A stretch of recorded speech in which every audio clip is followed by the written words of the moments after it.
आज रात्री 9:30 वाजेच्या सुमारास येवला नांदगाव रोडवरील रेल्वे गेटजवळ वाळू वाहतूक करणारा डंपर थेट पाटात पलटी झाल्याची घटना घडली आहे। सदर अपघातात चालक जखमी झाल्याचे बोलले जाते। मनमाड मार्गे वाळूचा डंपर क्रमांक MH41 BX 8334 कोर्ट रोड मार्गे नांदगावच्या दिशेने जात असताना हा अपघात घडला।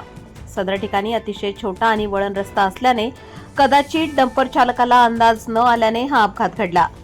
डंपर पलटी झाल्यानंतर प्रचंड आवाज झाल्याने प्रवासी आणि स्थानिक परिसरात राहणारे नागरिकांच्या मदतीने चालकाला बाहेर काढून उपचारासाठी पाठवण्यात आले।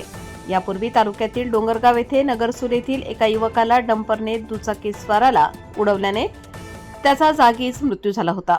ही घटना ताजी असतानाच पुन्हा आता हा अपघात घडल्याने प्रशासन काय भूमिका घेते हे पाहणं देखील महत्त्वाचं ठरणार आहे। न्यूज लोकतंत्र 18 साठी हुसेन शेख, येवला।